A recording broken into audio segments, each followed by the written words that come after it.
آل اللہ سے کیا مراد ہے؟ احتشام علی صاحب کہہ رہے ہیں آل اللہ سے مراد آل اللہ ہے۔ اب اس کا انکار بعض اوقات لوگ صرف، حالانکہ یہ معصوم کی زیارت کا جملہ ہے، اور ایک زیارت نہیں کئی زیارتوں میں یہ جملہ معصوم کو سلام کے لیے استعمال ہوا ہے، اور مستند زیارتیں جو علماء اولین و مقدمین سے چلتی آ رہی ہیں، تو اس میں اگر آپ اللہ کو اس کی آل سے مراد آپ اولاد کی صورت میں اس کی آل لے رہے ہیں، اولاد لے رہے ہیں، تو ظاہری بات ہے وہ نہیں، پھر تو آپ قرآن کا، سورہ توحید کا، سب کا آپ کو وہ انکار والا معاملہ ہو جائے گا۔ دراصل یہاں آل اللہ کا بیان کر کے یہ بتایا گیا ہے کہ جیسے یہ آل اللہ ہیں ویسے ہی آل محمد ہے۔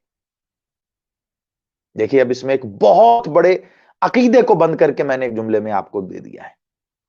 اگر آپ جیسے یہ سار اللہ ہیں، سار اللہ کے کیا معنی ہے؟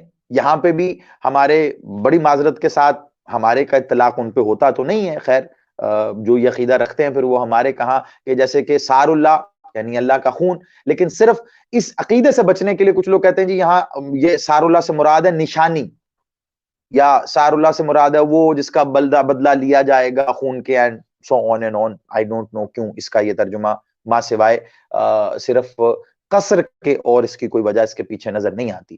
تو جیسے یہ سار اللہ ہیں ویسے ہی یہ آل اللہ ہیں، ٹھیک ہے؟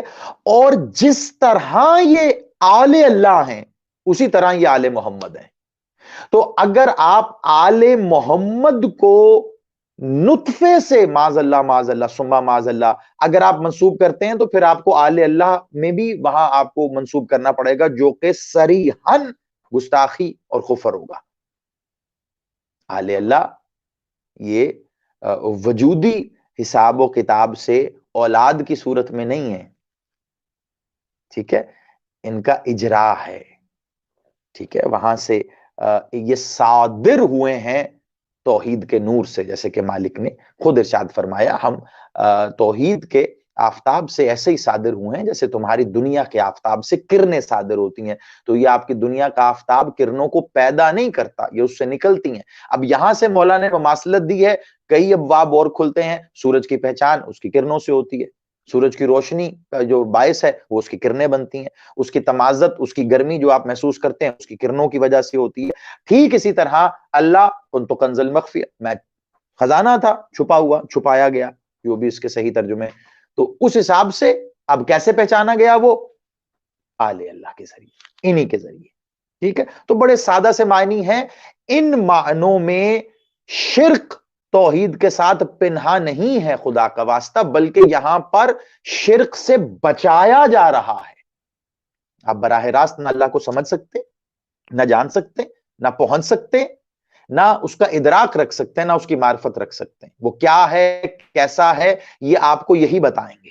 اب اس نے اپنے لیے کہا کہ وہ قادر ہے، وہ قدیر ہے، کل شین قدیر، تو یہ آپ کو کس نے بتایا آ کے کہ وہ کل شین قدیر ہے؟ جنہوں نے بتایا وہی اس کی پہچان ہے، وہ اس سے ہیں، اس لیے انہیں آل اللہ کہا گیا۔